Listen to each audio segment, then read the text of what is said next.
It's really great to be here, especially being sponsored through the Rogers Park Library branch. That's where I go for my books. They've ordered books from throughout the system, and they've ordered books from outside the system. And I don't know how I could have done the book without them. So huge thanks to the Rogers Park branch. I'm going to start off with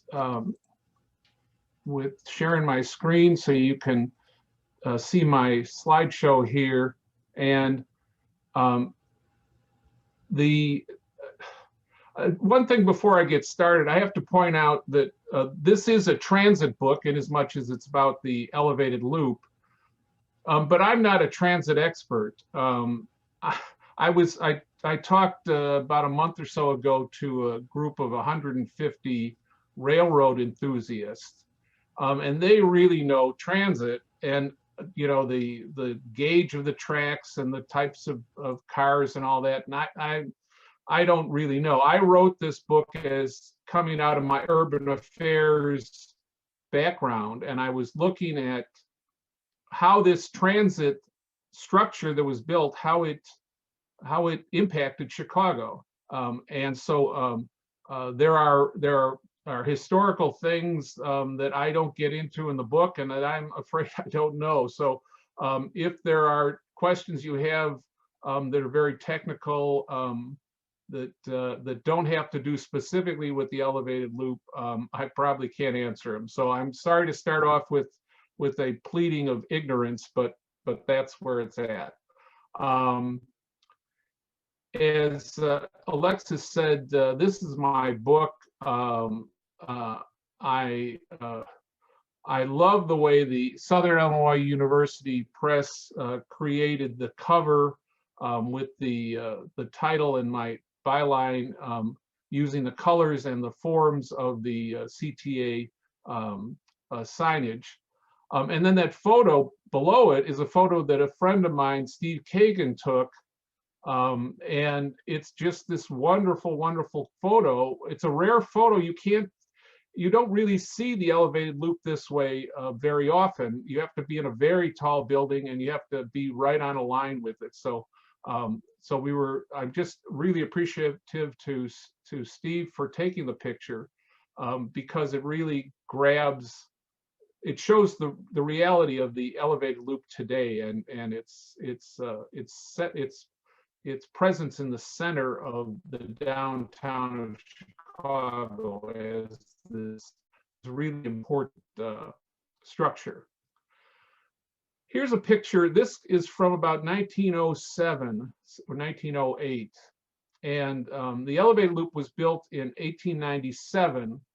And I love this picture for a lot of reasons. First of all, the guy in the front there with the bowler hat, I think he just really makes the picture. And if you blow the picture up, you can see lots of other details that are very, very cool. But of course, the L structure itself is the thing that stands out. And at this point, the L structure was 10 years old, and it was already having an impact on Chicago. But I realized that this scene could be seen today if we wanted to.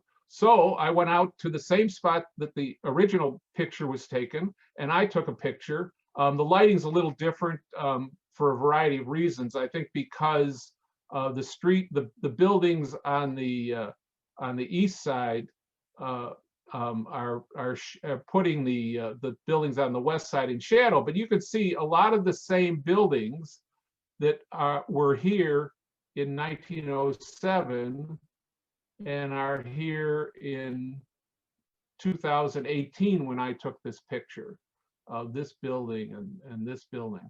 The people on the street look a little different, the clothing is different, but essentially this is still an important part of the fabric of Chicago, especially the fabric of downtown. here's I love this this image. This was published about a year after the elevated loop was constructed, and you can see the elevated loop right here in this rectangle. It's made in this bird's eye view to look more like a square, but it's more of a rectangle than anything. But at this point, there were 3 lines coming in, one from the south and 2 from the west. Eventually, there was already in the works a line coming from the north side that was going to come over on Wells Street to hook up with the elevated loop. So this is an example of how the elevated loop tied Chicago together in a transit way, in a transportation way. But that's not the only thing that the only way the elevated loop was significant to Chicago. Here's I'm the assertion in the book that this is the most important structure in Chicago's history. And the way that I got to that statement was, I was writing, I think it was the introduction, and I wrote the introduction midway through the writing of the book, which is the way writers do. You don't always write chronologically. So I was writing the introduction, and by that time I knew what I'd written, and I knew a lot more of what I was going to be writing. And I realized that given all this stuff, that the impact the elevated loop had on Chicago, and the fact that that there wasn't any other structure. I mean, what other structure could there be? One of the highways, one of the expressways, you know, City Hall, some big skyscraper. All of those things are important. But here it was, this I argue is the most important structure because on a transportation level, it made it possible for Chicagoans to go from one end of the city to the other easily. The second thing was, Chicago is a city that's beset by myriad divisions. There are divisions on the basis of race, on divisions of on the basis of religion, on the basis of ethnicity, income. I mean, we even have divisions over 2 baseball teams. You're either a Cub fan or a White Sox fan. And so what the elevated loop did was give Chicago a common center.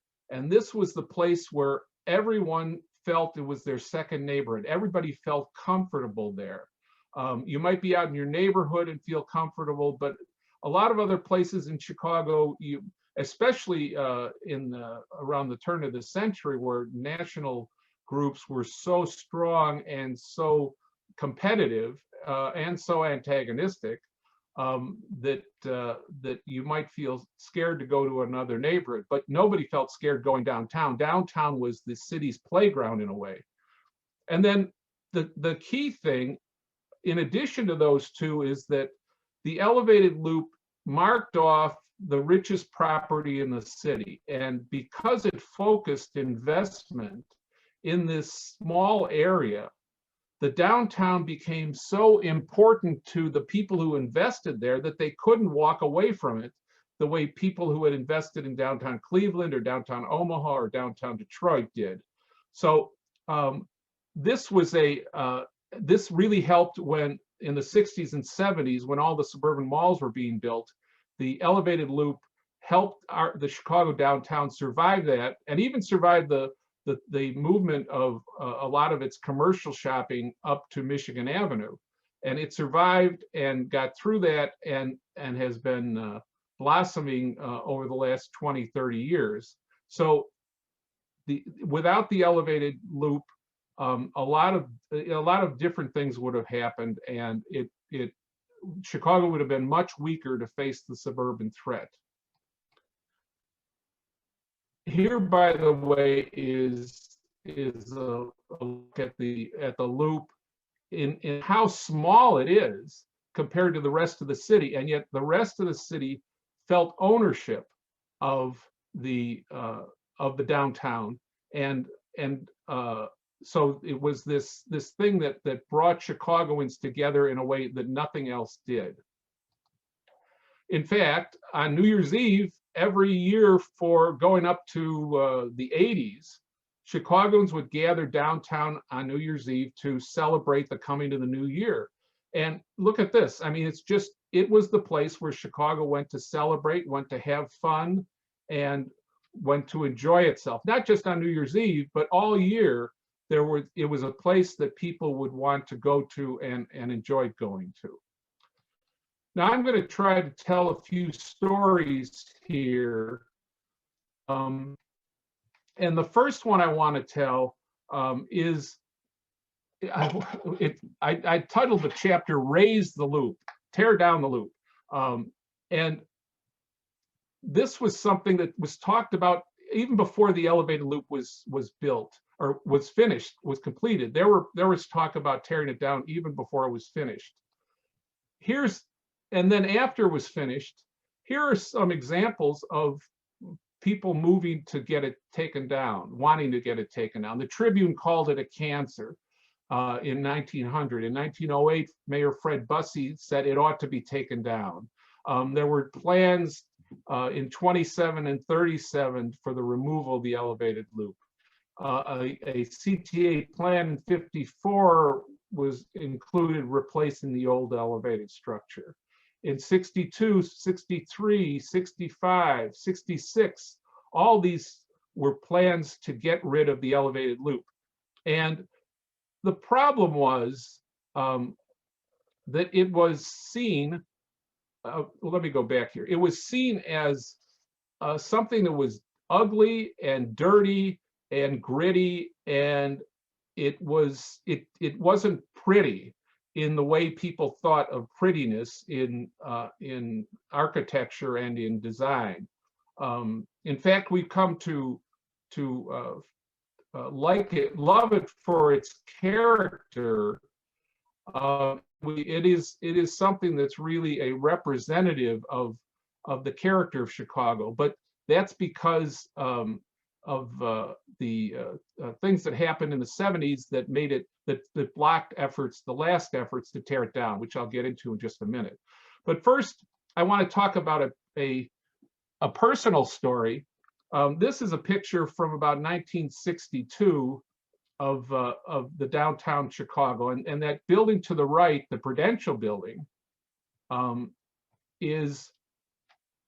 was the tallest building in Chicago.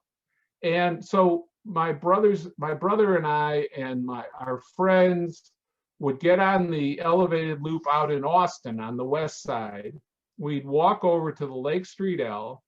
We'd get on the L for a quarter is what it went up to. I think it was lower than that when we first started. We were like 11, 12, 13 years old. And we would take it downtown and play around downtown. We'd just run around, and we didn't exactly get in trouble, but we weren't spending a lot of money. Let me put it that way. We did love going over to the Prudential Building and going up to the top of the rock so you could have the big panoramic view of Chicago.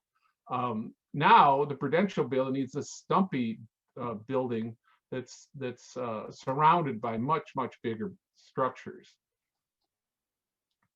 There was one Thanksgiving about 1965 or 66 where I took a bunch of my brothers and sisters downtown. I come from a very large family, and so we had the Thanksgiving dinner, and so to take the kids out of the house so that my mom and dad could clean up and get some rest.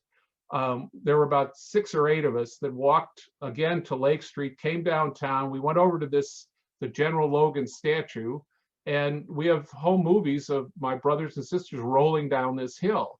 It was we came down there because downtown was the place to play. I mean, it was a playground for everybody, and even for kids who were just, at that point, I was probably 15 or 16. A few years later, though, a lot of other people went to that statue. If you recall the 68 demonstrations at the Democratic National Convention. And the odds are a lot of those people that were at that demonstration came down there by the L and came to the loop and then gathered gathered on Michigan Avenue. So my point is that growing up, downtown was this magical place, kind of a playground, and a key part of that was the elevated loop. I remember taking the L downtown with my brothers and sisters on that Thanksgiving, and my brother looking over the edge of the L, is it going to fall? Is it going to fall? And we told him, no, no, it won't fall. Well, eventually it did fall, but we'll get into that in a moment. Anyway, there was this guy, Mayor Richard J. Daley, and if you remember from that chart, he had a lot of plans to tear down the elevated loop, and they never quite came to anything. He couldn't quite get what he needed to get rid of it. And so one day in December of 1973, he had a meeting with the CTA and various other people, and he decided unilaterally that in the first couple days of January of 1974, he would take down one of the four legs of the elevated loop. The whole point of this was to force the federal government to give the city money for subways to replace the elevated loop. And this may sound crazy that you tear something down in order to force somebody to give you money. But the Daley family was good at Xing things out like that. If you remember, his son with Meigs Field, we woke up one morning to find that Meigs Field was crossed out, big X's on the runways, because the son had decided that that Meigs Field should close, and that was his way of making it happen. So his father, in this case, was going to make it happen. In fact, on January 2nd of 1974, he was out at some press conference that didn't have anything to do with the CTA. But as he was leaving, he said to reporters, "Tomorrow we'll announce the removal of the elevated tracks over Wells Street." And the reporters thought, what does this mean? That's all he said. He just said it and kept walking. And one of the reporters either already knew or started digging right away. This was a reporter by the name of Paul Gapp, and he dug out the plan that Daley was actually going to tear down the Wells Street arm of the elevated loop. And can you imagine what kind of chaos that would cause? You know, there's no way to go around the loop the way the trains had been designed. So what Gapp did was write a story in the Tribune on that afternoon. The Tribune at the time was a morning newspaper, but it also had an afternoon edition. And so he wrote this story, and Daley immediately said, "Oh, that's not true. That's not going to happen." But as time went on over the next couple of weeks, it was clear that that was true. And in fact, that his advisors had told him that if you tear down the elevated loop, you will turn the downtown into a ghost town, because all the businesses will flee to the north side. So Paul Gapp stopped this by publicizing it. Daley didn't want it publicized. He wanted to do it in the dark of night, and then that forced people to have to deal with an accomplished fact already. So Paul Gapp is the one who stopped it the first time, but Daley kept pushing. And the thing was that Daley and the business leaders in Chicago wanted to get rid of the elevated loop, partly so that it didn't look so dirty, but also partly so they could open up land for development. In other words, if the elevated loop contained the area that was the richest and most valued land, and if you took the elevated loop out, well, then some of the area outside of it could become valuable land. We know that now that that's true. The South Loop, the West Loop, and the North Loop, and the near North Side are all examples of how development has spread out from the loop. But the loop, because it remains there, it has anchored the downtown in a way that other cities didn't. So Paul Gapp was still working at the Tribune in 1977 when during rush hour, two trains hit each other on the turn where you're coming north on Wabash and you're turning west into the Lake Street station. There was a train that was stopped. The train behind him hit the first one, and it's not that that the train hit the first one so hard. It's just that the first one didn't move, and so the second train started to buckle, and as you can see, fell down onto the street. So Mayor Volandic, who had replaced Daley after Daley died in 1976, rushed out to the scene as you would expect. And while he's out there, he went into a public phone booth nearby and called the White House to ask Jimmy Carter for federal money to permit Chicago to build 2 subways, and using this accident as a reason to do it. He then went to Washington to lobby in person, and it looked like the elevated loop was on its last days. It was gonna disappear. Then there was this guy named Harry Weiss. He's an architect, very important idiosyncratic architect. He designed the Metropolitan Correction Center downtown. It's a very angular kind of tall building on the South Loop. He also designed the Washington D.C. Subway system, I believe. I'm blanking on that exactly, but it was something like that. Anyway, he also was a kind of he liked to be a provocateur, and he liked to get under initially Mayor Daley's skin and then later other city officials' skin. He just liked to cause trouble, but usually for good reason. And his argument was the elevated loop is beautiful. It makes beautiful shadows under on the streets underneath. It's striking to look at, and it should be retained. All you need to do is make it a little quieter and fix it up a little bit. But he was fighting basically a public relations campaign against the Daley forces, well, not the Daley, the Volandic forces, who were pushing the federal government to get money for 2 subways that would replace the elevated loop. Unfortunately, the federal government didn't have the money, and things weren't going to turn out any better in a few years when Ronald Reagan came in. But nobody knew Reagan was going to come in at this point. It was still, there was this hope for money, and it just wasn't turning up. And at this point, the city was talking about only taking down 2 of the arms of the L initially. So what you would have done was turn the elevated loop into an L, literally. And the people who worked at the CTA said that was going to cause immense amounts of trouble.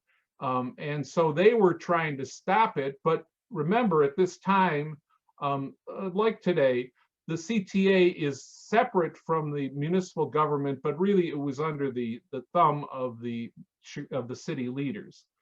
So Weiss was fighting this, and he was fighting to get the elevated loop declared put on the National Register. And so there were city and state groups that were meeting to discuss that.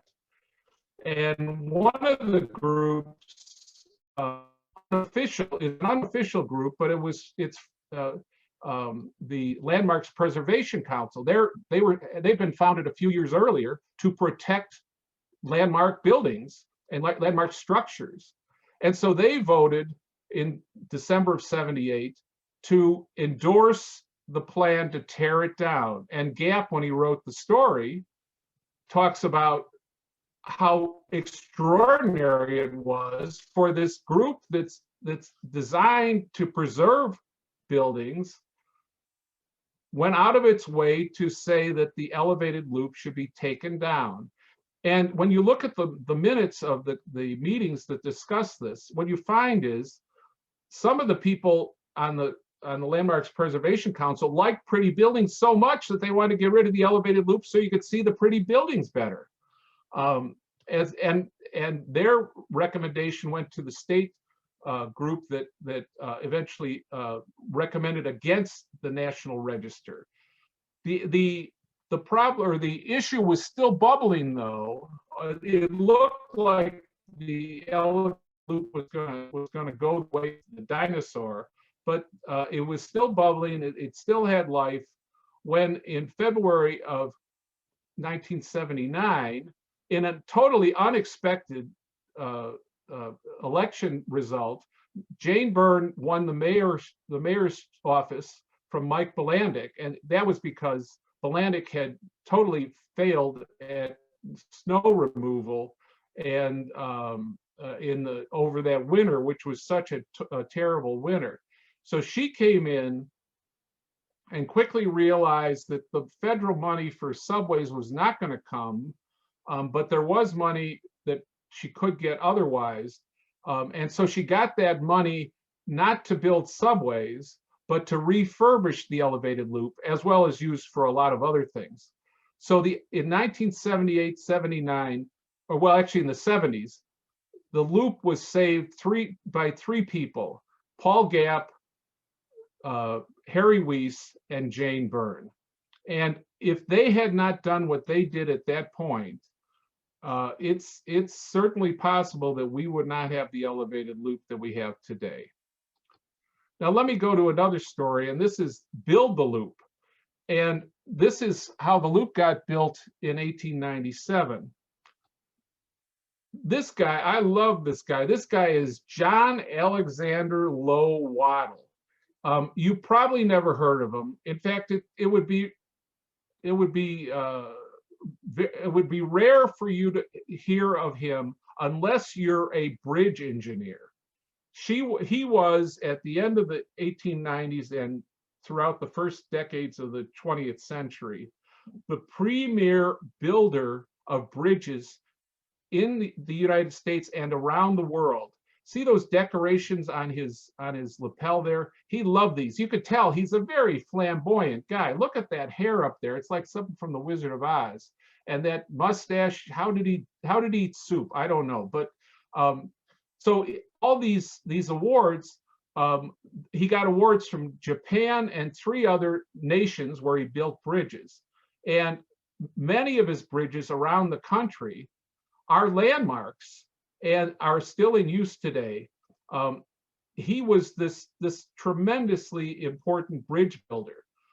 And when it came time to design the elevated loop, the guy, Charles Yerkes, who made it happen, brought in Waddle to design the elevated loop. And what Waddle did was to make a elevated structure that was better than any elevated structures around the country at the time.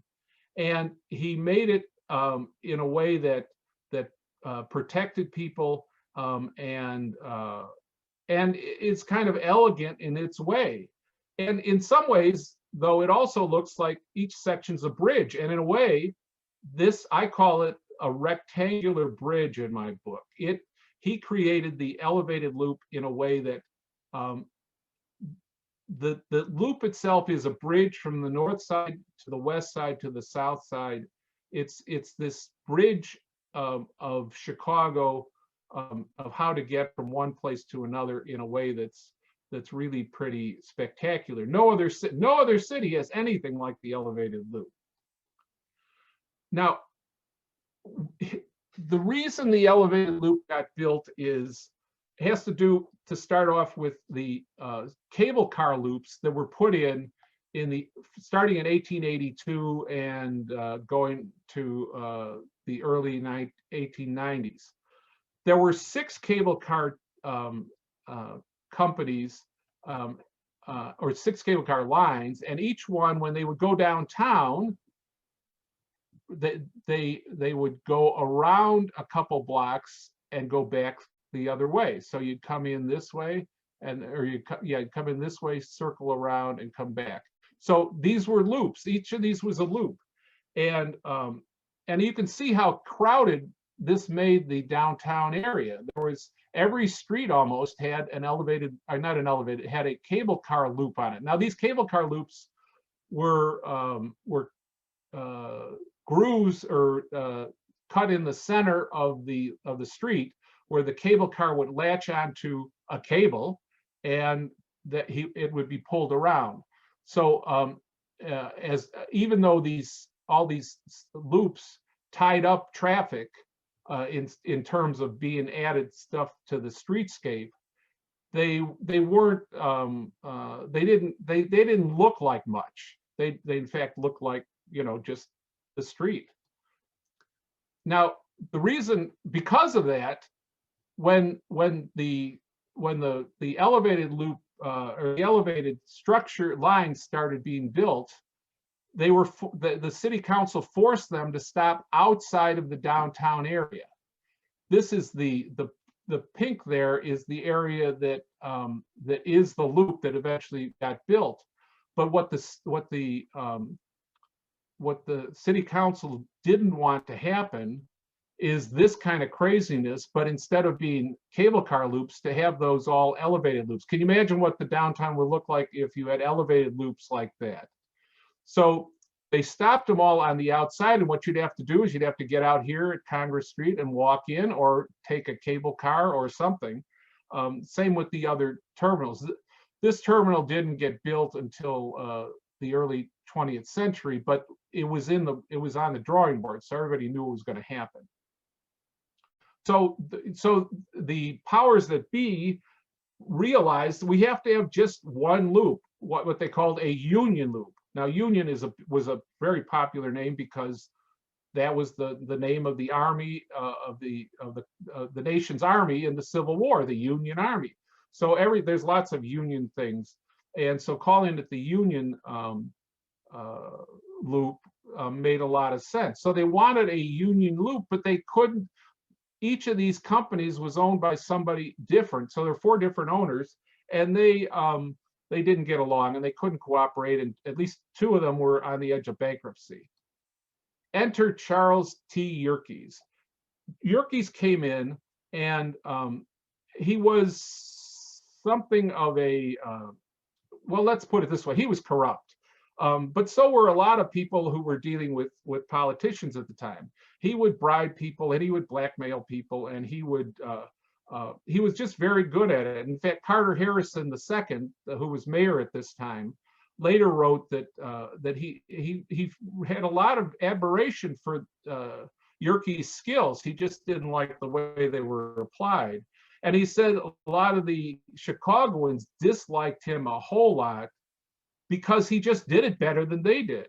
He was able to, if he was corrupt, he was just more corrupt than other people. He was more skillful at it. He could get away with more. So he's the one who came in and was able to unite work with the other owners of the elevated train lines and build the elevated loop. Now he did this through trickery and a lot of things. This section here, there's a wonderful story in the book about it. I don't want to take the time for it because I want to leave time for questions, but he made it happen. And so Chicago in October of 1897 suddenly had an elevated loop that worked and that connected Chicago, and as the future would show, was a great addition to Chicago. So what was the reaction of Chicagoans to Yerkes? They talked about hanging him. For 2 years, from 1896 through the end of 1897, there was talk of hanging Yerkes. Now, this was probably just big talk, you know, but nobody really thought that he would be hung. But there were meetings, this will sound familiar, there were meetings at which the speakers would be talking about hanging Yerkes, and the crowd would yell, "Hang him, hang him, hang him." And these aren't just rabble rousers. This was included among this group was the governor of Illinois, John Peter Altgeld, who later would be part of John F. Kennedy's Profiles in Courage, because he let the Haymarket defendants out of prison because they were railroaded. And the mayor of Chicago, Carter Harrison, they talked in terms of lynching. In fact, the Tribune was all for getting rid of Yerkes. Here's an editorial. The press of Chicago has no favorable regard or respect for a fellow who treats Chicago as a milch cow. He is arrogant, reckless, and vindictive, and has no regard for the rights of people. They just didn't like him. And there were a lot of reasons for that, but mainly it was because he was savvier than they were in terms of finances, and he was. It turns out he was also a transportation visionary, because even though he was doing his devious stuff to get the elevated loop built, the elevated loop that he built has been this hugely important thing to Chicago. As I argue, it's the most important structure in Chicago. So he gave Chicago this wonderful structure, this wonderful urban a thing that made Chicago what Chicago is today. And he was driven out of Chicago because of these other things. He eventually sold out all his holdings and made a good piece of change, and then went to London, where for about 3 or 4 years he was working to build, to get control of the franchises for 4 subway tunnels for London. London had only a couple subway tunnels, and none of them went into the deepest part of the downtown, or the old city of London. And there were reasons why they weren't being built. And mainly it was because the people who owned the franchises didn't know what they were doing. He came in with this kind of American know-how and made these happen. All of these lines that I've marked in blue in a very awkward, amateurish way are the lines that he that he bought and was in the process of building when he got sick, went back to the U.S. and died. So here's a guy, and if these had not been built in the early 1900s, when he set it out for them to be built, transportation experts in Britain say they never would have been built. Instead, by 1910 or thereabouts, buses would have been coming in, and buses would have been put in because they would have been cheaper to do than all this underground stuff. But what that would have done would have been clogged the streets of London in a way, and made it even more difficult for anybody to think about building an underground, a tube. So the fact that London is a city that you can get around in so easily and get so far out, and in other words, the fact that London is London, the London we know today, it's because of Yerkes. And the fact is that Chicago is Chicago today because of Yerkes. There's another. I'm going to stop at this point because well, let me just go this one quick thing. There are historians. The writers of these books are among a group of historians who have said in passing, oh, the elevated loop didn't get its name from the elevated, or the downtown didn't get its name from the elevated loop. It got it from the cable cars. And as you remember, this map shows that there's no way any of that area could be called downtown. So how could it have a name loop? And as it turns out, after looking at thousands of Chicago Tribune stories, it never was called the loop. In fact, once the elevated loop was built, the downtown got the name in the same way the Gridiron Building got its name, and the same way the Bean got its name. People gave it the name. What happened was it was so striking, such a major structure on the landscape, that people started talking about the downtown in its relation to the Union Loop. So there was this evolution of terms. People would talk initially about something that was within the district marked off by the Union Loop, which is a mouthful. So then it got shortened to lying within the Union Loop. And we're talking a period of 10 years or 10 or more years where this is happening. Then that got shortened to within the loop. Then that got shortened to in the Loop District. And finally, by like around 1911, in fact, New Year's Eve of 1911 is the first time the Tribune story, every reference to the downtown called it the Loop. So the evolution took place after the elevated loop was constructed.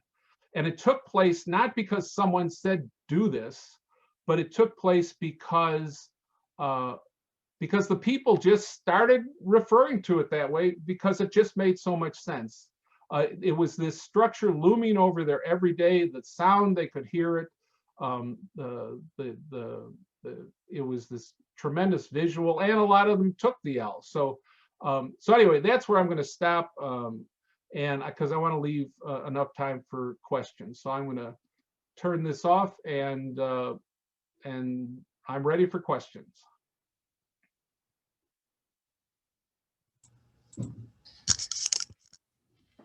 All right, that was thrilling. So the first question is from Shanti, who asks, I'm curious about Grand Central Station on the map. What year does this map date from? And what name does Grand Central Station now go by, if any? Boy, I'm looking at a map that I have over my computer. Yeah, I can't, I don't know. I'm sorry. I said at the beginning, I'm not an expert on the transportation stuff. Since Grand Central Station wasn't part of the elevated loop directly, I just never came across it, and trying to research it. So my apologies for that. I can also see if I can put my librarian skills to work and send out an answer after the program. Oh, that'd be great. Next question. Was there opposition to the loop? This is from Peter Tannen, by the way. Was there opposition to the loop when it was built? I'm surprised that the Tribune called it a cancer only 3 years after it was built, and the mayor said it should be torn down after 10 years after it was built.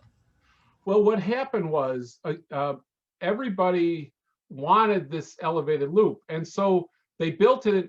Yerkes built it in 4 stages: the Lake Street line part of it first, and then the Wells Street part next, and then the Wabash part next, and then the Van Buren side next. And there's a lot of fight about Van Buren because one major real estate owner, Levi Leiter, wanted it at Harrison because he and his son owned property near there, and he wanted their property inside the elevated loop. So there was a general agreement of wanting this to happen, and in fact wanting to include as much property. If you own property, you want your property inside. But even before it was finished, people were getting upset that on the streets where it was built, you had these girders into the street or into the sidewalk. On Lake Street, the girders go into the sidewalk, but on the other streets, the other 3 streets, it's the girders go into the street. And so it was tying up traffic. It was clogging traffic. At least it was perceived that way. And so the Tribune had a story in, I think, early 1897, several months, maybe half a year before the elevated loop was completed, complaining about the congestion that it caused. So you got that, and then you also got property owners along the streets that were under the L. They were upset because it was, for them, it was a lot grittier than it was for the businesses inside the elevated loop. Partly, you know, you'd hear the sound much clearer because you were right underneath it. Partly there was grit and stuff that would fall, and then remember, pigeons were up there too, and so it was so there were people who didn't like it. But the interesting thing is that for the first 15 years or so, real estate developers and real estate agents were fighting tooth and nail to try to get it extended further south to Harrison, south to Polk, even south to Roosevelt, because they knew that whatever was inside the elevated loop was golden, and anything outside was less golden. So that may be a long-winded answer to your question, but yeah, there was complaint, but not exactly opposition. There was every property owner inside the loop celebrated the fact that the elevated loop was there and that they could benefit from it. All right. So I saw some in the chat. Someone wrote that the Grand Central Station was torn down. And yes, that is true. And someone else, Yvonne. So Ingrid wrote that it was torn down. And then Yvonne said that near the old Grand Central Station, there's now the LaSalle Street Station and Dearborn Station building. And it's offices, retail, restaurant, and a jazz showcase club. So that's interesting. See, I told you at the beginning, I don't know this stuff, and you're smarter than I am. The audience is smarter than I am on a lot of these things. So Jared asked, now that development has intensified in River North, West Loop, and South Loop, is the loop no longer adequate? Well, adequate's probably not the right term that I would use. All those areas, and a lot of the high rises that were built just to the east and northeast of the elevated loop over the last few years, all of those don't exist in a vacuum. They exist because there is this solid anchor, which is the elevated loop and the downtown loop that is right there. So if you took out this center, you would have the west, south, and north loop and near north side would have less.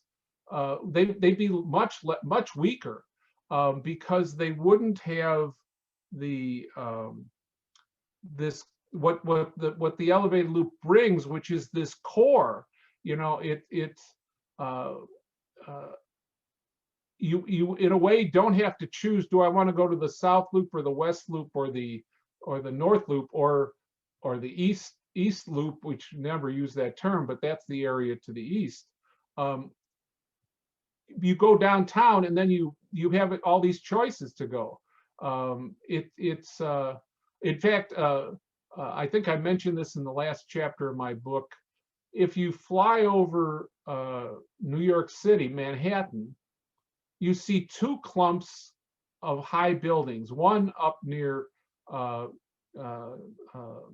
Central Park and one down at the southern tip of the elevated loop, or of Manhattan.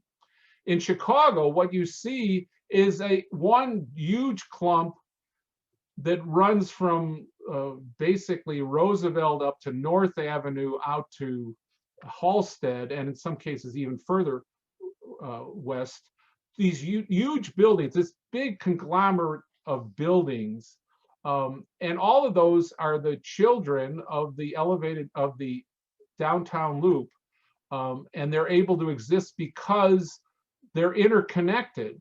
If you didn't have the downtown loop, each of these side things would be much weaker. All right. Next question from Mike. How, or no, I missed one from Ruth. Are there changes you would like to see in the current L system? You know, again, I'm not a transportation expert, and the way that it turns out, one of the fun things about this book was I played basketball, or did until COVID,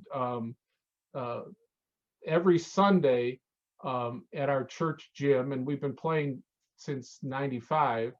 And there's a guy who's been coming for 25 years with me, who I knew as Jim, and I kind of vaguely knew that he worked for the CTA. Well, when I started researching this, he's the chief engineer of the CTA. He's in charge of all the non-train stuff. He's the one who designed those new stations, or he was involved in having them designed and having them built. So the station that replaced the Randolph station with the Washington station, he's been involved in that design, as well as all up and down all the other all the train lines, like at the new station at 95th Street on the Dan Ryan. Anyway, Jim, his name is Jim Harper. He told me that I asked him, well, how much of the elevated loop is original? And he said, well, about 75%. So the thought that if we went back to that picture on Wabash, at least 75% of the stuff we're seeing there is original to when the bowler hat guy picture was taken. So, I love that it got saved, because it was so important to Chicago before the 1970s, and it's been important after the 1970s. So as far as tinkering with it, I'm not an expert in that stuff. I'm sorry.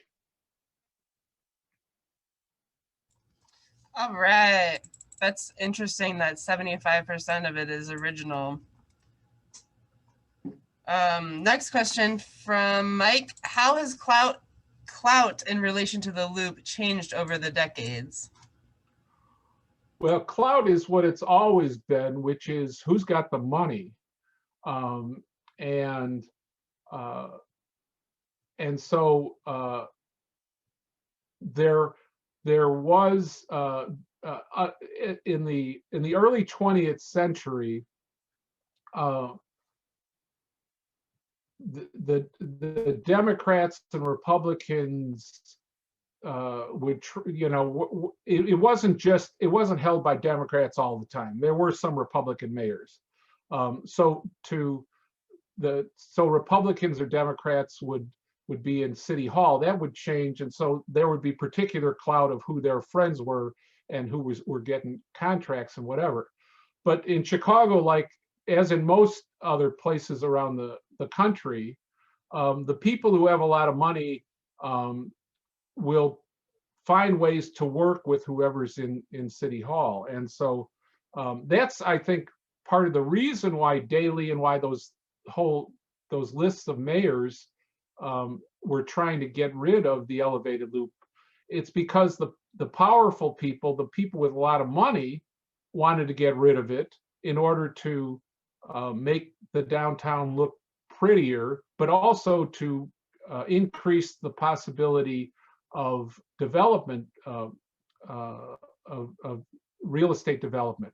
Because if you took the elevated loop out of there, you could have developed land along the edges and said, well, this is part of the loop now too. You can't say that when it's actually when the elevated loop is there.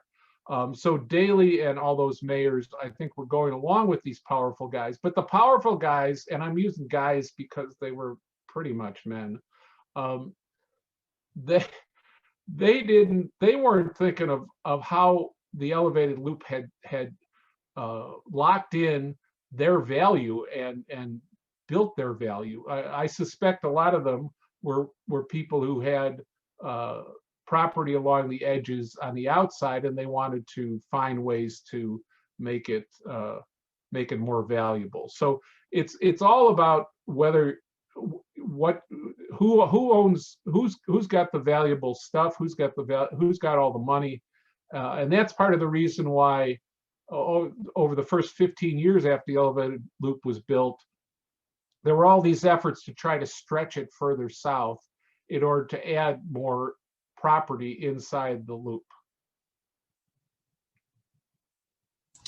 Okay, I think we can do a few more questions, and we'll just go over the scheduled time a little bit, but anyone is free to leave if they want to. But yeah, we can do a couple more questions. All right, let's do that. So I'm gonna go down a little bit. Marianne asked, you said that no other city has anything like the loop, but did other cities have elevated trains that they replaced with subways? Yes, New York City had a lot of elevated trains going into Manhattan, and they, in the 30s, 40s, 50s, they were all torn down in Manhattan. When you go to Manhattan, say you're in Manhattan, want to go to Yankee Stadium, you can take a subway out there. There are a couple subway lines. One subway line will get you there in the subway, but another subway line will come out when you're leaving Manhattan, and when you're in the Bronx, you're riding on an elevated line. So in the outer boroughs, there are some elevated lines that still operate in New York, but they got rid of theirs and replaced them with subways. Chicago could have done that, but the thing with Manhattan, because it's an island, it really is, there's no way, the water, in a sense, functions the way the elevated loop does in Chicago. And the interesting thing too is that Manhattanites, they don't think of New York having a downtown. They say, well, the whole thing is downtown. Well, in a way it is, but it's a much larger footprint on the world than the elevated loop is. Okay. Steve asked, is it quieter than it used to be? And if so, how did they make it quieter? Well, it is quieter, there's no question. There are certain, you get into the technical stuff, which is beyond my understanding, but it has something to do with what's the term they use? There's technology to make it quieter, sound deadening technology. So when you're standing on the street, say you're on Wabash, I've had this happen. You're on the phone with somebody, and the L goes past, and you have to say, hold on, wait, let the L go by, and let me finish. Then you finish your conversation. That's the way it is now. It was a lot louder before, because they've designed stuff to make it, the cars and the tracks, to make them more to make the sound less. But essentially, so essentially, I don't know. I don't know the details, but I do know that it is quieter than it used to be. And also, for some strange reason, at least on Wabash, the pigeons aren't around there anymore. I mean, I was interviewing somebody about pigeon droppings when under the L once, when a pigeon dropped a load on my hat. So So I know that there used to be a lot of pigeons on Wabash, at least. And I don't know why they're gone, and CTA says they don't know either, but I suspect there's something going on, and because it's just amazing that there aren't more pigeons there, because it used to be ground zero for pigeon poop. Glad that that has not happened to me down there. Okay, next question from Sarah. Was there ever a serious effort to build Burnham's plan from 1909 to build a circle line around the loop? No, the interesting thing is that I talked before about wanting to extend the loop further south. He wanted to extend the loop down to Roosevelt and out to Halsted. In other words, this huge rectangle. And he wanted it near Halsted and 12th Street. I think that's where the where he wanted to put the new city hall. But he wanted this huge thing. And if you think of, and it went nowhere. I mean, it was mentioned. It's in the Burnham plan, and then it's mentioned in the Moody.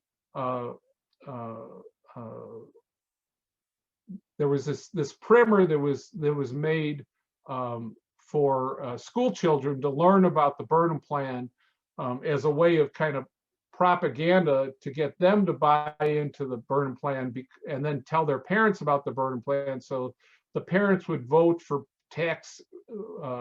higher taxes or for bond issues to pay for stuff from the Burnham plan. So it was in this primer for a couple years, and then it just dropped out. This was one of the few things in the Burnham plan that got absolutely no coverage. And think about it. If you own very, very valuable property inside the elevated loop, and this plan calls for extending the elevated loop to quadruple the size of the loop of the downtown, so suddenly all this other land would become very valuable, and your land, by contrast, would lose value because you were only a small percentage of the bigger loop. So it went absolutely nowhere. But that's what Burnham wanted to do, and like I say, it unlike a lot of the other things that Burnham proposed, the idea of expanding the elevated loop fell flat on its face. All right. And from Tim, have the stations varied much? For example, there is a Washington Superstation now that replaced 2 or 3 stations on Wabash. Yes, yeah. In fact, that's the one I was mentioning that Jim Harper was involved in building. In fact, when I was researching the elevated loop, I walked under the L for a lot of its length with one of Jim's co-workers, and they were building starting to build the Washington Station at that point. In fact, if you went by there, some of the girders had been dug out around them, and you can see that the level of the street is like a foot or so higher than what it used to be. So over the years, the street's been raised while the girders have stayed in the ground where they were put. When the only original station is the one on Quincy, when Jane Byrne agreed to save the elevated loop, part of that plan was to get rid of some of the old stations and refurbish them. And so there's been a kind of revolving door for those stations over the years. I think State and Lake has always been there. But that's not an original station. In fact, like I say, none of even the stations that are in in places that were there in 1897, those stations are not original except for Quincy, which is a beautiful station. All right. This question, excuse me, from Doug. Did Yerkes acquire land or property adjacent to the loop tracks, or did he have to pay off the city or landowners in order to get permission to construct the L above city streets? Oh, this is a wonderful story. There's because of the cable cars, they would add value to property on the far reaches of the city, just as the elevated lines did, because suddenly land that hadn't been available was available. But some people didn't want the cable cars to go past their house, and so what eventually happened was there was a law put in that you couldn't put a transit structure past down a street without getting the permission of all the owners on the street, at least 50% of all the owners. So what that meant was that for Yerkes, if you were going to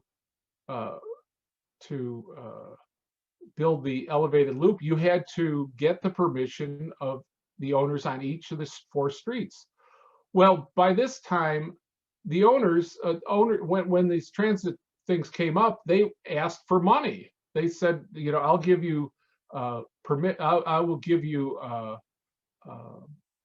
my approval if you give me X amount of money per frontage foot. And I think it got up to $85 per frontage foot, which adds up to an awful lot of money. And so this was done on all. He had to negotiate each of the 4 legs one at a time, and so the prices, the charges would be higher in some cases than in others. But so he was getting hung up, and I mean it was like a highway robbery. Now the interesting thing is the Illinois Supreme Court weighed in on this and said it's absolutely illegal to demand payment for a transit to give approval for a transit structure going past your house. Everybody ignored it. It was the Supreme Court said it, but nobody paid attention. They just kept squeezing Yerkes, and he threatened at one point to like the Wabash one. The guy, this is not the first time this ever happened, but the guy who was leading the charge trying to block Yerkes from getting on Wabash eventually agreed to go along with Yerkes and got this windfall profit because, you know, he got paid off more. So essentially, typical Chicago, there's bribery involved, but it's not bribing a public official, it's bribing the people who own the property. So it was this wonderful example of the corruption of the city. And these are the same people who were then trying to hang Yerkes. So it's the sort of hypocrisy that gets practiced in a lot of cases. So that's what Yerkes had to pay. In fact, unofficial payments were probably a lot more than the actual official payments of construction costs for the elevated structure. All right, last question to wrap it up from Shanti. How did you do research for this book, especially given the pandemic and so many places being closed, or the difficulty in obtaining interviews? Are there any other projects that you are working on that you care to share? Double question. Okay. All right, number one, the book was written and finished by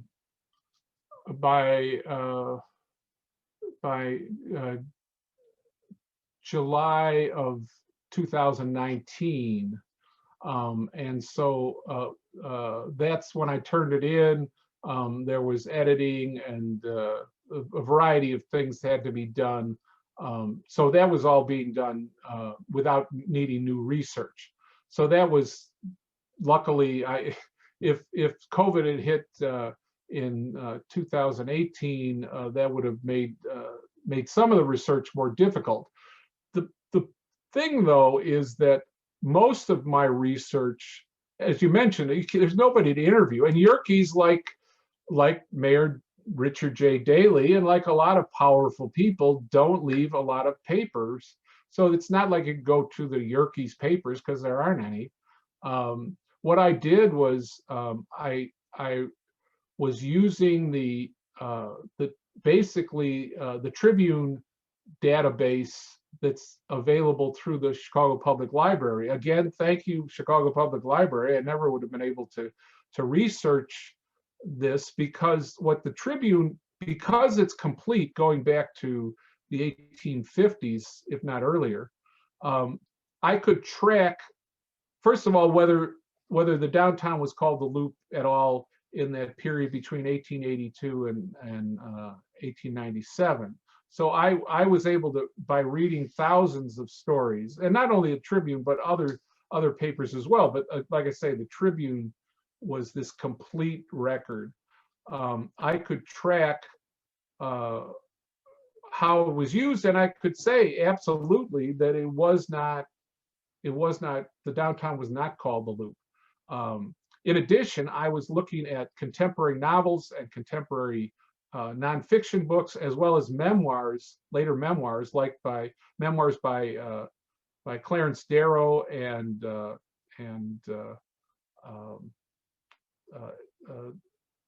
other people, and all of those made it clear that it wasn't called the Loop at that time. So all those were very important. The in-person stuff involved talking to Jim Harper and his people at the CTA. It involved interviewing some historians that were able to help me with a lot of stuff. But also a big part was looking at all that's been written about the history of Chicago, all the little squirrely monographs and basically anything to see what people had to say about the elevated loop. And so this was much more a case of reading a broad width of books and documents, as opposed to digging into archives, because there weren't archives that were, the CTA, by the way, had archives and got rid of them about 10 or 15 years ago. I mean, just, what can you say? That's a long answer to the question. COVID did not impact me, and I'm glad of that. So the second question is, what am I going to do next? And what I'm saying is, I'm going to do something about the street grid, the grid of streets and alleys that was set out in 1830 by the surveyor James Thompson. And this street grid has had such an impact on Chicago and the way Chicago's developed, and on the way what it's like to live in Chicago. So in that way, and it'll be other stuff beyond just the street grid, but the street grid, I'm looking at the street grid in the same way that I looked at the elevated loop, that it is that the elevated loop made an impact in a way we don't recognize. And I'm thinking the street grid, I can make the same case for the street grid once I get my research done.